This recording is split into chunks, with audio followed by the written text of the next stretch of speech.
In this lesson, I will teach you how to use the French relative pronouns que, qui, ou, and dont. Click on the link in the video description below to visit my blog post on relative pronouns, and there you can practice your new skill with the Quizlet study set that I've made for you. So what are relative pronouns? Before we get started, I should explain what relative pronouns are and the purpose they serve in a sentence. These words are used to link a dependent clause to a main clause. A dependent clause is a group of words with a subject and a verb. It does not express a complete thought, so it isn't a sentence and it can't stand alone. In English, French relative pronouns can be translated to who, whom, that, which, whose, where, or when. Unlike in French, we don't always have to use them in English. Many times they're optional. For example, I could say either the movie I saw last night or the movie that I saw last night. Let's begin with qui. This one can be tricky because you've certainly learned that as a question word, qui means who, while as a relative pronoun, it can mean who or what. Qui replaces the subject in the dependent clause. Let me show you an example. Je téléphone à ma mère. Elle est en Louisiane. Je téléphone à ma mère qui est en Louisiane. I'm calling my mother. She is in Louisiana. I'm calling my mother who is in Louisiana. In this example, qui means who. Now we have an example in which qui means that. Je vais lire le livre. Il est dans mon sac. Je vais lire le livre qui est dans mon sac. I'm going to read the book. It is in my bag. I'm going to read the book that is in my bag. Qui can also replace an indirect object, a person, after a preposition. J'appelle une amie. J'étais au lycée avec cette amie. J'appelle une amie avec qui j'étais au lycée. So I'm calling a friend. I was in high school with this friend. I'm calling a friend with whom I was in high school. Now it sounds kind of strange when you translate it that way to English, but that way you hear with whom. Even though a lot of people don't speak that way in English, it's perfectly normal to do so in French, and in fact, it's a very important rule. Now let's have a look at que. If qui replaces the subject, que replaces the direct object in a dependent clause. So remember, a direct object answers the questions who or what. Je fais rôtir le poulet. Mon mari l'a acheté. Je fais rôtir le poulet que mon mari a acheté. I'm roasting the chicken. My husband bought it. I'm roasting the chicken that my husband bought. Many times the relative pronoun que will be followed by a subject or a subject pronoun. Here's another example. Je prépare les légumes. Mon mari les a achetés. Je prépare les légumes que mon mari a achetés. I'm preparing the vegetables. My husband bought them.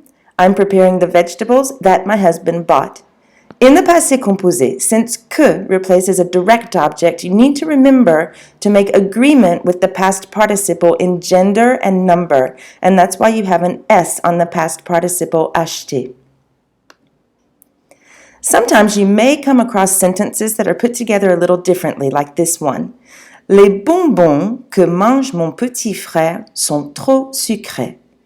This one's a little difficult to translate into English. Well, it means the candies that my little brother is eating are too sweet. But you'll notice that the verb mange in this sentence actually is placed before the subject, mon petit frère. But this is not a very common construction. Ou. Ou can also be a bit tricky because as a relative pronoun, not only does it indicate place, as its English translation would suggest, but it can also indicate time. Ou often means where when used as a relative pronoun. Here's an example. La fromagerie où j'ai acheté le camembert est en ville. So the cheese shop where I bought the camembert is in town.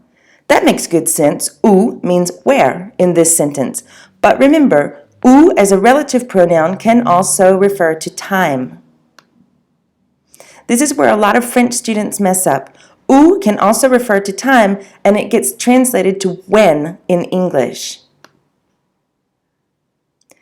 When referring to time, we tend to want to use the word quand, because quand means when. Yeah, it does, but the problem is that quand is not a relative pronoun, so you can't use it as if it were.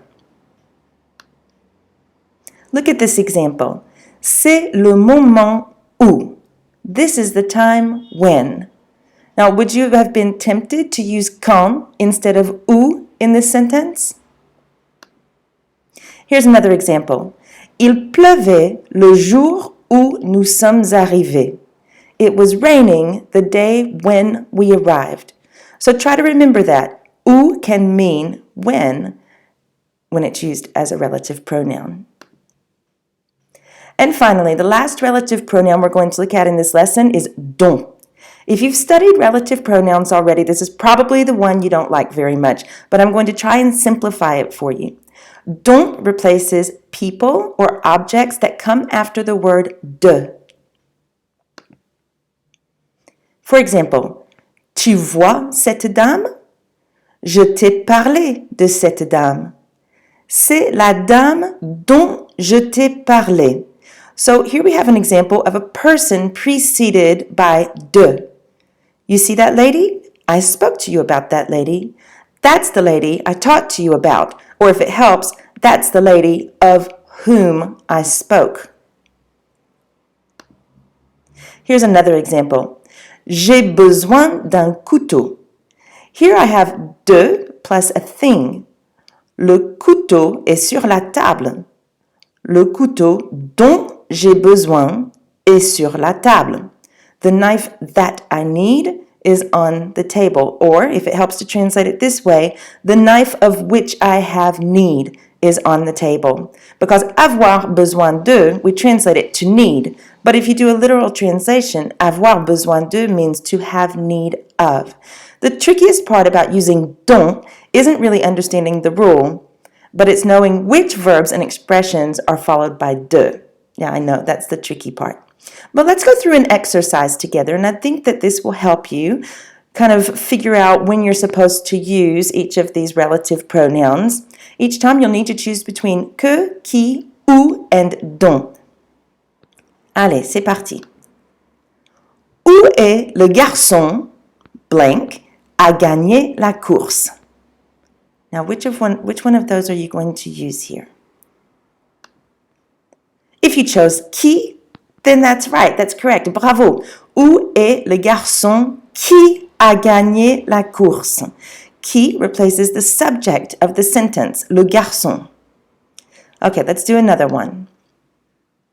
C'est la femme, blank, nous avons vu hier. So are you going to use qui, que, où, or dont? If you chose que, then you got the right answer. C'est la femme que nous avons vue hier.